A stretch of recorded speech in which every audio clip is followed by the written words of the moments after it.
Welcome to the Jazz Flyte Podcast. I'm your host, Darrell Scott, and together we will dive into the lives and careers of the jazz legends who have left a rhythmic imprint on the world. Be prepared to reminisce on the highs and the lows of their musical journey and the trials that sculpted their timeless musical gems. We'll preserve the legacy of these extraordinary maestros and find inspiration in the melodies of their lives. Subscribe now and never miss a beat. Now, let's get to the show. So I've known of you for quite a few years as a player, okay? So I go, he's done all these other things. Let me see if I can find a list of the songs or albums that he's produced, played with, whatever.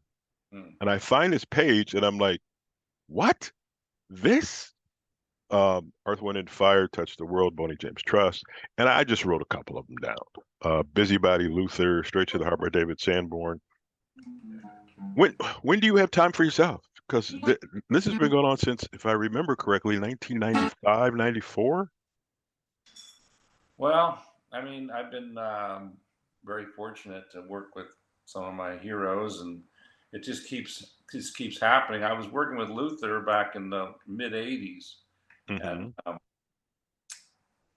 basically engineering, because Marcus Miller was producing, him and Luther, and I was engineering, and also engineering for a group named Shy, and basically doing R&B music and not doing any jazz. And then I was mixing for Bobby Caldwell, and his manager asked me to go on the road with him to Japan for 2 months. And I don't normally do live sound, but I said, I love Bobby, and I was going to do front of house and record. So I started going to rehearsals, and Jim Oppenheim was playing saxophone at the time, Boney James. Boney James. And so we became friends on the tour. He knew that I was working with Luther. So he said, I really want you to produce my album. And I said, well, I really don't really do jazz. And, I said, well, if you wanted to do a Luther type of record with saxophone and you change your name, I'd produce it. So we went on a name search, and then we started writing songs, and that first record, Trust, came out, and it really was like a Luther record. It was very urban compared to what was happening at the time back in late 80s, 90, and it sounded like a R&B record, and at the time, Spyro Gyra, Kenny G, David Sanborn, Lubba Grover, that was what was happening in the jazz scene. So it was pretty different sounding, but we weren't like, well, let's try. I mean, I just was like, this is the music I like. And Boney actually, he was touring with lots of R&B acts. He liked that kind of music too. So he wasn't a jazzer, Right, and, so even when we were doing his saxophone performances, I was like, well, once, start soloing and stuff, I said, well, if Luther wouldn't sing that note, I don't think you should be going there either and doing this sort of pseudo, not pseudo jazz, but, way outside of what an R&B record would be. So that we sort of focused everything in, so it was really like a Luther record. And it did remarkably well for a new artist. It was crazy. And the record basically went platinum in a little tiny label called Spindletop Records that I was producing for.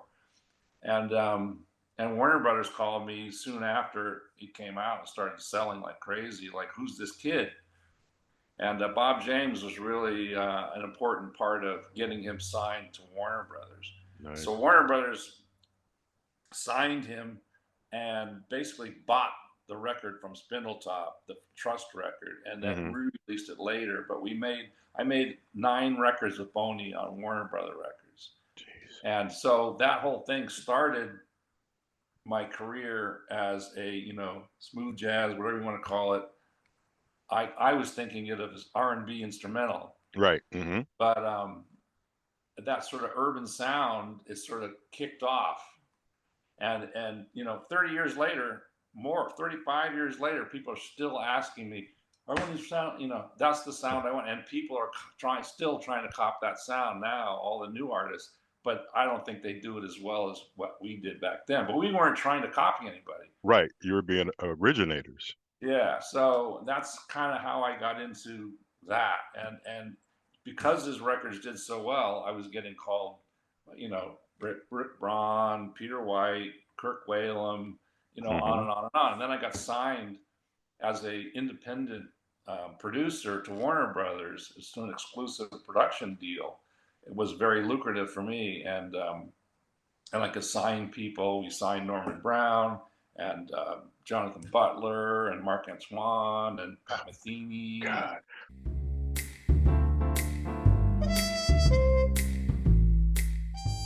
Thank you for tuning in to the Jazz Flyte Podcast. I hope you enjoy these stories and soulful melodies that grew through the doors of time. If you want to stay connected with the latest updates and episodes, don't forget to subscribe to my channel and hit the notification bell. Until next time, I'm Darrell Scott.